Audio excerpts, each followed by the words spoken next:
फांसी की सजा से कम नहीं होना चाहिए। जो पुराने जमाने में हम सिर्फ किताबों में सुनते थे जंगल राज, वो जंगल राज की पराकाष्ठा हमने देखी। जिस तरह से उसको अस्पताल ले जाना था, तभी भी कोई सरकारी एम्बुलेंस नहीं आई, गरीब ट्रैक्टर में डाल के उसको ले गए। फिर उसके बाद जब उसकी पोस्टमार्टम के लिए लाना था खंडवा, तब भी प्राइवेट गाड़ी करके वो गरीब परिवार लेके आया। तो आखिर इस प्रदेश में सरकार है भी क्या, इस पे भी एक बहुत बड़ा प्रश्न चिन्ह लग रहा है। मध्य प्रदेश के खंडवा जिले में एक आदिवासी महिला के साथ हुई सामूहिक दुष्कर्म के मामले में घमासान मच गया। कांग्रेस पार्टी की सभी दिग्गज नेता इस मामले पर सरकार को घेरते नजर आ रहे हैं। एमपी कांग्रेस ने पूरे मामले में जांच के लिए 3 सदस्यीय जांच दल का गठन किया है। जांच दल में पूर्व महिला कांग्रेस अध्यक्ष शोभा ओझा, पूर्व मंत्री विजय लक्ष्मी साधो और विधायक झूमा सोलंकी को शामिल किया गया है।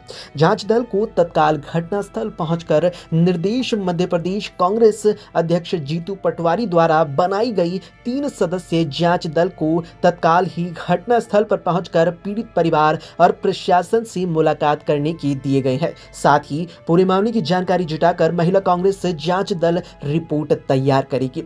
रिपोर्ट तैयार कर प्रदेश अध्यक्ष जीतू पटवारी को सौंपने के आदेश दिए गए हैं। बता दें कि प्रदेश के खंडवा जिले के ग्रामीण अंचल में एक आदिवासी महिला के साथ गैंगरेप का मामला सामने आया है। जानकारी के मुताबिक आरोपी ने सारी हदें पार करते हुए महिला की प्राइवेट पार्ट में रॉड और लकड़ी डालकर गर्भाशय को बाहर निकाल दिया। इस रोंगटे खड़े कर देने वाली वारदात के बाद महिला ने दम तोड़ दिया। पुलिस ने मामले में 2 आरोपियों को गिरफ्तार किया है। महिला की 2 बच्चे हैं। गैंगरेप के बाद आरोपी उसे वहीं लहूलुहान छोड़कर भाग गए और महिला फर्श पर तड़पती रही, जिसके कुछ देर बाद समय पर इलाज नहीं मिलने से उसकी मौत हो गई। आज की जो घटना खालवा तहसील के अंतर्गत रोशनी के पास में छोटे से गांव में जो घटी है, आदिवासी महिला थी और आदिवासी महिलाएं कहीं सुरक्षित नहीं, ये हमको बार बार देखने को मिल रहा है हर दिन।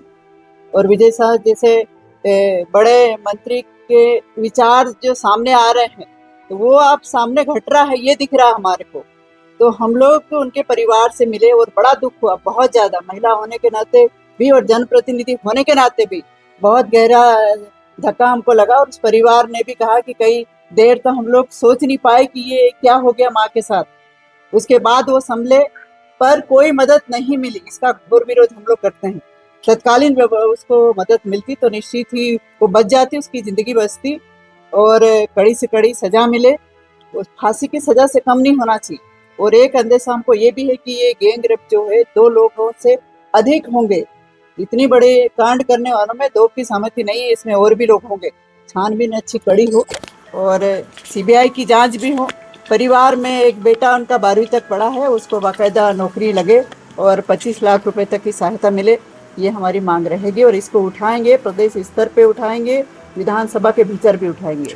जो हम पीड़िता के घर गए और जो हमने उनके परिवारजन से बात करी, वाकई रोंगटे खड़े कर देने वाली ये बहुत ही दर्दनाक और बहुत ही बेहद शर्मनाक घटना है। जिस तरह से गैंग रेप करके महिला को किस तरह से डंडे डाल के उनका यूट्रस तक, गर्भाशय तक बाहर पड़ा हुआ था, जब हमने सुना तो वाकई मतलब समझ के बाहर था कि आखिर मध्य प्रदेश का आज क्या हो गया है कि यहाँ किसी तरह का डर कानून का लोगों में बचा नहीं है। जिस तरह उस क्षेत्र के विधायक पूरी उल्टे सीधे काम करके एब्सकॉन्डिंग है, उसी तरह से वहाँ कानून का कोई डर नज़र नहीं आया। पड़ोस के ही लोग थे जिन्होंने, जो आरोपी बताए जा रहे हैं।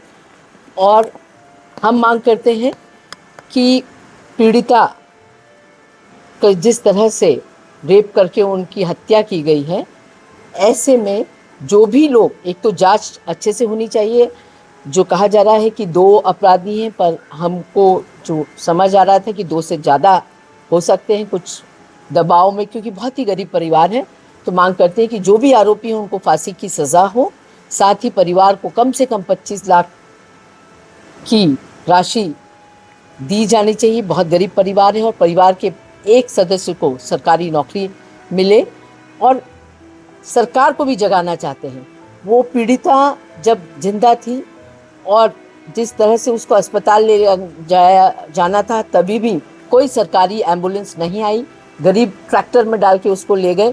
फिर उसके बाद जब उसकी पोस्टमार्टम के लिए लाना था खंडवा, तब भी प्राइवेट गाड़ी करके वो गरीब परिवार लेके आया। तो आखिर इस प्रदेश में सरकार है भी क्या, इस पे भी एक बहुत बड़ा प्रश्न चिन्ह लगा। देखिए, जो हम लोग गए तीनों, आदरणीय जीतू पटवारी जी प्रदेश अध्यक्ष ने मुझे और शोभा जी को और जुमा समिति जी को, हमको तीनों को वहाँ भेजा। तो हम लोग वहाँ पर गए, जो मृतक है उसके घर पे वहाँ के लोगों से बातचीत की, उनके परिवार से बातचीत की, और बातचीत में जो चीज़ें हमने देखने को मिली हैं, वाकई ऐसा लग रहा है कि जो पुराने ज़माने में हम सिर्फ किताबों में सुनते थे जंगल राज, वो जंगल राज की पराकाष्ठा हमने देखी, जो कि बहुत ही दयनीय है। और जो दिल्ली के अंदर जो निर्भया कांड हुआ, उससे भी ज़्यादा घृणित कृत्य ये हुआ है। इसको कहा जाए कि रेयरस केस एकदम, और बहुत ही विभत्स है। और प्रदेश की जो मोहन सरकार है, बड़ा आश्चर्य होता है कि माननीय मुख्यमंत्री जी खुद गृह मंत्री है, और हर दिन 20 से 25 महिलाएं, चाहे वो 2 साल की लड़की हो, 1 साल की लड़की हो, बुजुर्ग महिला हो, यंग लेडी हो, 20 से 25 महिलाओं के साथ बलात्कार रोज हो रहे हैं, और सरकार बिल्कुल मौन बैठी हुई है, कुछ कर नहीं रही है। इस बात का आश्चर्य हो रहा है कि ये जो क्षेत्र है वो विजय शाह जी का है। वो विजय शाह जी जिन्होंने अभी कुछ दिन पहले जो हमारी जाबाज, जो हमारे सैनिक ऑफिसर थे, उनके ऊपर जो उन्होंने बोला, जिस तरह से उन्हें आतंकवादी की बहन बताया, जो इनके उप मुख्यमंत्री जी ने जो मोदी जी के चरणों में जो पूरे सैनिक और सैन्य अधिकारियों को बताया।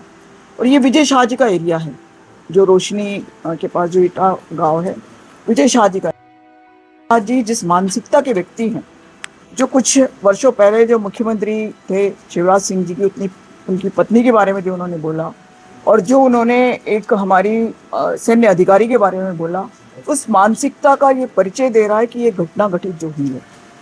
और जिस तरह का मध्य प्रदेश में जो वातावरण बनता जा रहा है, ये बहुत जघन्य है।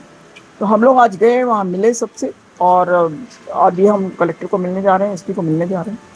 माँ ने आके बताया, मतलब उसने बताया कि मैंने 2 आरोपियों के नाम बताए थे जी, 2 आरोपियों के नाम बताया। मैंने उसने मेरे साथ गलत काम किया और पैसे भी चुरा लिए, और मेरे साथ गलत काम किए। और मतलब वो तड़पने लग गई थी पहले, मतलब उस वहाँ से ला के, तो उसको पानी माने पिलाए यहाँ पे आज ला के, तो जरा उसको सुलवा दिया। सुलाने के बाद उसको मतलब जरा आराम करने दिया उसको भी। फिर बाद में थोड़ा सा तड़पने लग गई वो, तो मन को क्या होगा, मतलब मेरी बीवी को बोल दी कि मन की जा उसको देख तो क्या होगा, कर पूछ जरा उससे। तो उसने कपड़ा वपड़ा खोल के देखी फिर मेरी बीवी ने, तो कुछ बाहर निकला, वो बता रही थी उनके सन्नास बंदी बाहर निकली लिए, इतनी बताई सर। और क्या बताया उन्होंने, किस तरह से उनके साथ बर्बरता हुई? बर्ताव सर जी, बर्ताव मतलब उसको बेहोश करके ऐसा कुछ किया सर जी। कब निकली थी घर से माँ और कब मिली आपको? वो तो शाम से निकली थी, 7 साढ़े 7 बजे निकल गई थी, सुबह 7-1 बजे मिल गई थी। क्या चाहते हैं आप, किस तरह की सजा होनी चाहिए? सर दोनों को पास ही चाहिए सर जी। जो हमारे तो चले गए, जो माँ जी है, तो हमको वही चाहिए पास ही। मैं शिवप्रसाद सिंह चौहान, जनपद सदस्य रोशनी। हमारे ग्राम इटवा में जो घटना हुआ है, इसमें हमारे माननीय मंत्री जी कुंवर विजय शाह जी का जितना भी सहायता रहा है, अभी तत्काल में 50,000 रुपये नगद राशि दिया है। ग्राम पंचायत द्वारा 5,000 अंतोत्तर राशि दिया गया, और जो भी चेक 50,000 रुपये का दिया गया है। और जो भी न्याय मिलना है यह परिवार को, उसमें कार्रवाई सख्त करेंगे। जय हिंद, जय भारत। अगर आप ये वीडियो YouTube पर देख रहे हैं तो हमारे चैनल को सब्सक्राइब करें और बेल आइकन को दबाना ना भूलें। अगर आप Facebook पर ये वीडियो देख रहे हैं तो हमारे पेज को लाइक करें।